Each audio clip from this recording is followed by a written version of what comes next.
Shalom. First and foremost, I want to give all praises, glory, and honor to Yahweh, Bahashem, Yahweh Shai, Wahara Kakwadash. Double honors to the apostles and the elders of Great Millstone of Rural Well. Peace and blessing, salutations to the hopeful elect of Israel. All right, this lesson I'm going to be going through Revelation chapter 7. I'm going to read verses 1 to 10. All right, and I'm going to break them down. Well, I mean, some of them are, straightforward, but I'm going to go through Revelation chapter 7, verse 1 to 10. All right, so this is Revelation chapter 7, verse 1. And after these things I saw four angels standing on the four corners of the earth, holding the four winds of the earth, that the wind should not blow on the earth, nor on the sea, nor on any tree. And I saw another angel ascending from the east, having the seal of the living power, and he cried with a loud voice to the four angels to whom it was given to hurt the earth and the sea, saying, Hurt not the earth, neither the sea nor the trees, till we have sealed the servants of our power in their foreheads. All right, now what is this talking about? All right, what does it mean, sealed them in their foreheads? This is referring to, let me just bookmark this so it's quicker to get back to. This is referring to Ezekiel chapter 9, okay, which, let me get Ezekiel 9, Salakia. This is Ezekiel chapter 9, I'll start at verse 4. And Yahweh said unto him, Go through the midst of the city, through the midst of Jerusalem, and set a mark upon the foreheads of the men that sigh and that cry for all the abominations that be done in the midst of. Now hold on. Before we go any further in this chapter, let's read what that mark is. Just want to bring this out to show you. Set a mark. The word there means mark as a sign of exemption from judgment. All right, now this mark in Ezekiel 9 and 4 is a mark exemption that shows that you are exempt from judgment. Okay, mainly that judgment being the lake of fire, all right, which is nuclear desolation. All right, but who's going to receive this mark? The elect, all right? And it's symbolic for the wisdom, knowledge, and understanding of the scriptures, all right? That having the truth, all right? The doctrine, having the names Yahweh, Yahweh Shai, okay? Knowing the mark of the beast is the chip, all right?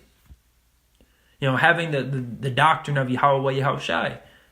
That's what this mark is, okay? And that's what's going to seal you, okay? It's going to seal you. Verse 5, And to the others he said in mine hearing, Go ye after him through the city and smite. Let not your eyes spare, neither have ye pity. Slay utterly old and young, both maids and little children and women. So everybody, man. Everybody that doesn't have the mark. But come not near any man upon whom is the mark, and begin at my sanctuary. Then they began at the ancient men which were before the house. And he said unto them, Defile the house and fill the courts with the slain. Go ye forth. And they went forth and slew in the city. All right, now I'm going to look this up. Because this is an analogy I like to use to explain it, okay? There's this thing in Assassin's Creed called Eagle Vision, okay? And now this Eagle Vision, when you turn it on, it shows your enemies. Well, it shows your main target, the main guy you're going after in gold. But ignore the gold, all right? Ignore the gold.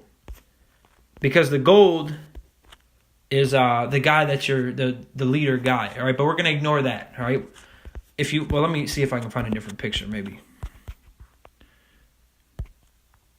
All right, so you see how when he's looking, everybody appears in red, or the people, his enemies appear in red, right? Once again, other than the main guy. See how they appear in red?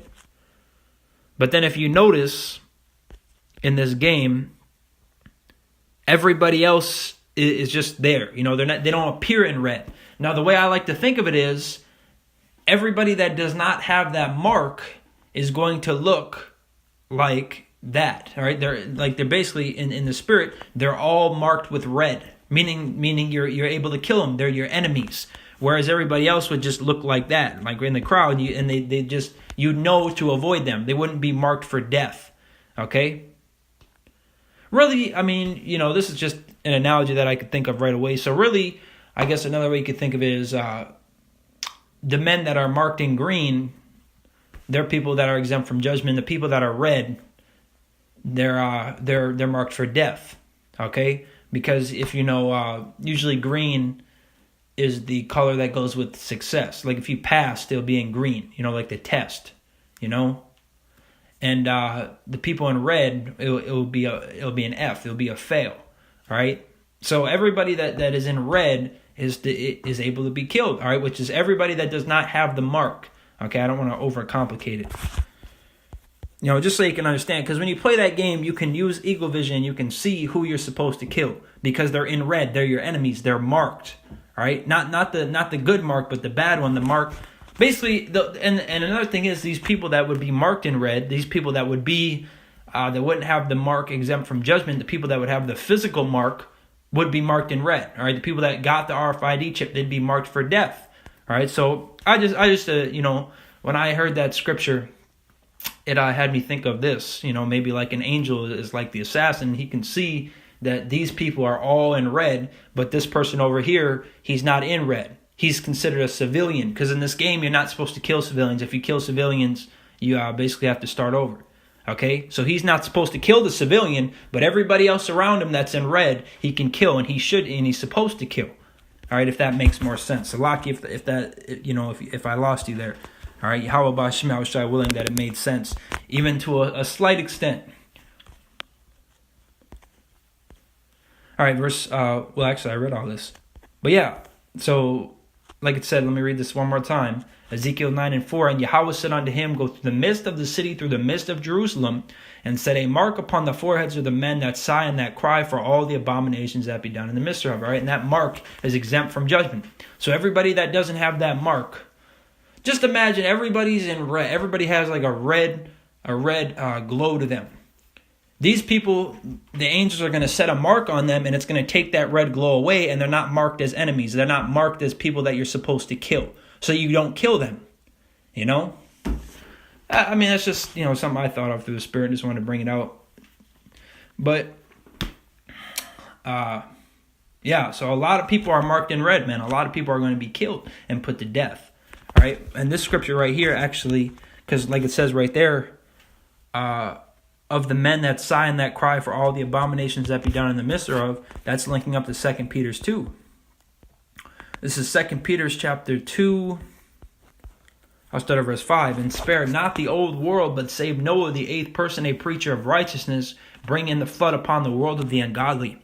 And turning the cities of Sodom and Gomorrah into ashes, condemn them with an overthrow, making them an ensample unto those that after should live ungodly. And deliver just Lot, vexed with the filthy conversation of the wicked. For that righteous man dwelling among them, and seeing and hearing, vexed his righteous soul from day to day with their unlawful deeds. The Lord knoweth how to deliver the godly out of temptations, and to reserve the unjust unto the day of judgment to be punished. So what did it say right here? And deliver just Lot, which, you know, he was the nephew of Abraham, vexed with the filthy conversation of the wicked. And then right here it says, for that righteous man dwelling among them, and hearing, and seeing and hearing, vexed his righteous soul from day to day with their unlawful deeds. All right, that was linking up with this. Ezekiel 9:4, where it said, of the men that sigh and that cry for all the abominations that be done in the midst of. It's the same thing. All right, the elect are the ones that are going to be doing that. The elect are going to be the ones that are getting that mark exempt from judgment, taking that red glow away from them, so they're not marked as enemies anymore. Because if you're not with Yahweh Shemel Shai, what does that mean? Does that mean you're neutral? No, that means you're against them. You know, like that term. You know, if you're not with us, you're against us, and that's really how it is. That's really how it is. There's actually a scripture talking about that. I just got to remember the wording. I know it's in here. I think it says scattering in it. No, that ain't it. Salaki, let me just look it up.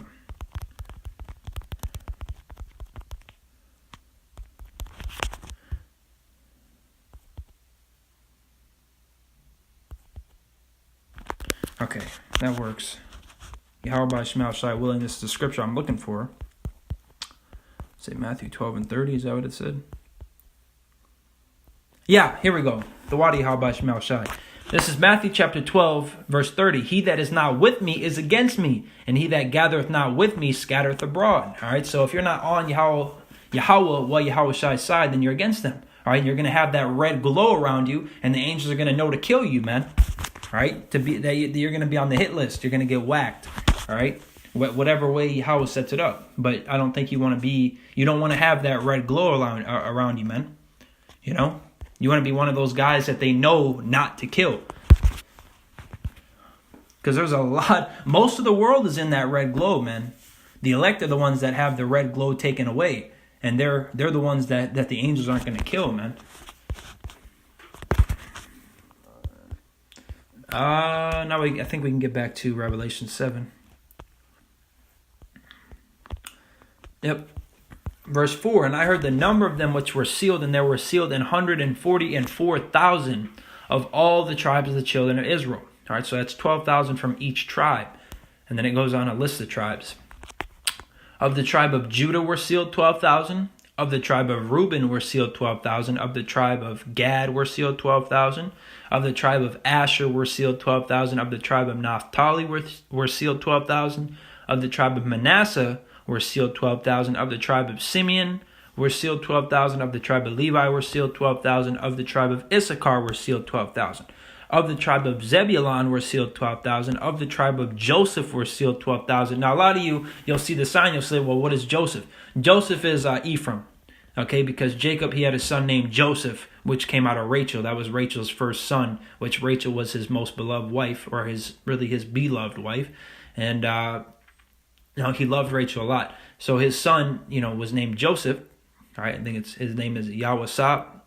I think his name is Yahweh-Sop in the ancient Hebrew.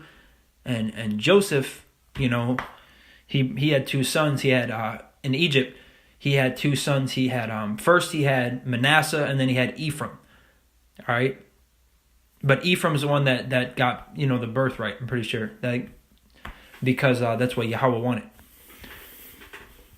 So when it says a tribe of Joseph, it's talking about Ephraim in this. All right, in this when it says Joseph, it's talking about Ephraim. Because it already said Manasseh, so it's talking about Ephraim. Of the tribe of Benjamin were sealed 12,000. That's all the tribes. All right, Judah, Benjamin, and Levi make up the southern kingdom. And then you got Zebulun, Ephraim, Manasseh, Simeon, Gad, Reuben, Issachar, Asher, and Naphtali. It makes up 12 total tribes. Verse 9.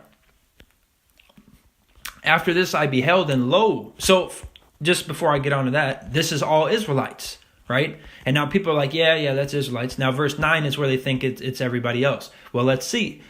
This is Revelation 7 and 9. After this I beheld, and lo, a great multitude which no man could number, of all nations and kindreds and people and tongues, stood before the throne and before the Lamb, clothed with white robes and palms in their hands. Now this is the 1/3.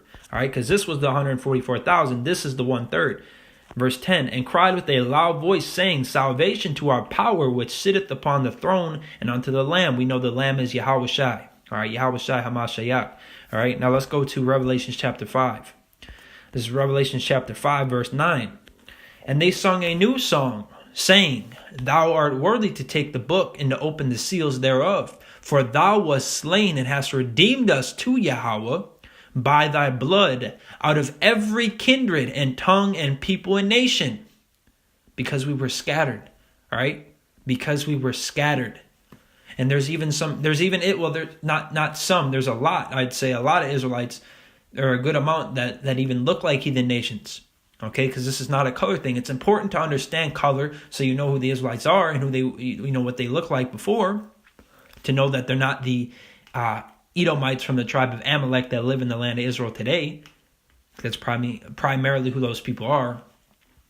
But right now, it's all about the patrilineal, your father's lineage. But right now, even deeper, it's about the spirit. Okay, because if you bear witness to this truth and you come into this truth, then you're an Israelite. All right, that means that your patrilineal went back to a tribe, and whatever tribe your patrilineal, which is your father's seed line, goes back to, that's the tribe that you're from. All right, so this is not